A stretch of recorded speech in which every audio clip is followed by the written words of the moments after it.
Okay, so now we have come up with our total payroll costs for the 8-week period. In my example here, it's $261,000 that we're going to spend on payroll for the 8 weeks. Now, what do we do with that? Well, I've also created this little summary tab over here so we can compare what we have actually spent with what we were supposed to do. Let me make this a little bit bigger for you. Okay, in my example, the PPP loan was funded on 4/17. 8 weeks ends on June 12. I just have that here for reference. I just like to be reminded of what I have to do by when. My Paycheck Protection loan amount was $355,000. Now you recall from the rules, I have to spend 75% of that money on payroll costs. This entire program was created so that you, the company, could keep people working. And so they require you to spend 75% on payroll. 75% would be $266,000. I've only spent $261,000 on my payroll costs. I'm short $5,100. My forgiveness on this program is going to be limited. One of the other rules for getting forgiveness was by June 30th, you have to have the same number of full-time employees on the payroll as you had during the testing period. I know that during my testing period for my loan application, I had 30 and a half full-time employees. Back here on my data, for the last week, my June 5th payroll, I had 31.3. That's more than 30 and a half. I passed that rule for forgiveness. And the final thing that you have to do to get the loan forgiven, you have to spend the money on payroll costs or on these other operating costs, which have been defined as rent on your business, mortgage interest on your place of business, or utilities. That's electricity, gas, water. They've also included telephone and internet in here, so that's a plus. In my example, I've thrown in 2 months worth of rent. Again, my period covered my May 1st rent and my June 1st rent, and the utilities that I had paid during those 8 weeks. So I had this much of other operating costs. The total amount that I've spent is $298,000. I am short a whopping $56,000 that I know is not going to be forgiven. Well, now what am I going to do? Well, remember when I said you didn't have to just use this model for tracking your payroll costs as you pay them. You can also use this spreadsheet to do some what-if calculations.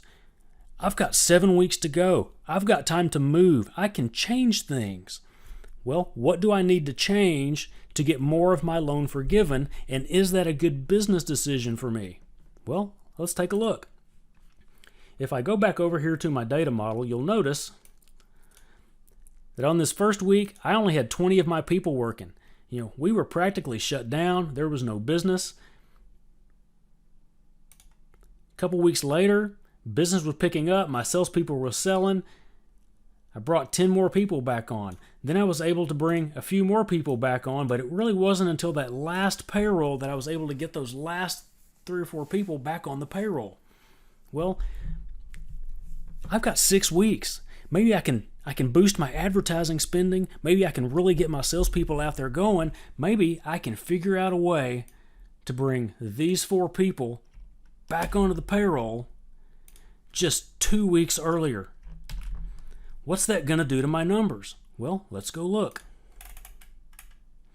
Oh, I'm still $773 short of having spent 75% of the money on payroll. Dang. Okay. Well, this person, they're a really good worker. What if I can bring these couple of people back just 2 weeks earlier? Would that make a difference for me? Let's look. Okay, if I can figure out a way to get those 2 people back on the payroll 4 weeks sooner, and then everybody else back on the payroll 2 weeks sooner, I will now have spent enough dollars on payroll costs to pass that hurdle for forgiveness. That's great news. How are we doing down here? I'm still $50,000 short. Well, what can I do? Let's take a look here. What if I was able, let's just go crazy here. What if I was able to get everybody back on the payroll this week. Can I even do that? I don't know. But would it be beneficial if I could? If I have everybody starting 4/24, the bank calls and says, hey, you got the loan, you're getting funded on Tuesday. I call everybody on Monday and I say, come to work. Does that get me there? Clearly, I've spent more than 75% on payroll. We know I've already passed the full-time equivalents by June 30th. My total disbursements are still $21,000 short. Now what are we going to do? Okay, the first thing we're going to do is we're going to wait until we get some guidance on some of those other operating cost disbursements. Remember when I told you that this covered the May 1st and the June 1st rent, and I said, hold that thought. Well, let's say you were closed for the month of April and you didn't pay that April rent, but you went ahead and you paid it along with your May 1st rent. Well, now you've paid April 1st, May 1st, and June 1st. You've paid 3 months worth of rent in that 8-week period. What if you were able to prepay the July rent? You've got the cash, you've got the loan money. Are you allowed to do that under the rules? We don't know. We're just going to have to wait for somebody at the SBA to tell us. When I read the statute, it says for disbursements made during the 8-week period. It doesn't say when the rent has to be paid for. So maybe they'll allow it. Maybe they'll come back and say, nope, you're paying for a month that did not start or end or was any part of the 8-week period. We're not going to let you do that. I would understand that position too. But the first question that I would be asking is, what's going to happen for late rent and prepaid rent? Is there any way that we could prepay the health insurance premium for the month of July? We might have that bill by June 12th. We might be able to go ahead and get that payment in and have that count toward our payroll costs. These are the kinds of questions that we have to ask. And if the answer's no on all of those, well, now we have a decision to make. We know going in, we know that 8 weeks from now, we're going to be $21,000 short. Are we just going to roll that over into a 1% loan for 2 years? Maybe we go for 9 months. Christmas is going to be a really big selling season for us, and maybe we can make enough money and just pay it all off at the end of the year and be done.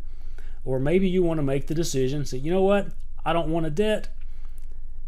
Thanks for the money you gave me. We spent it well. I don't need this $21,000, and you just pay it back and then you're done. That's always an option.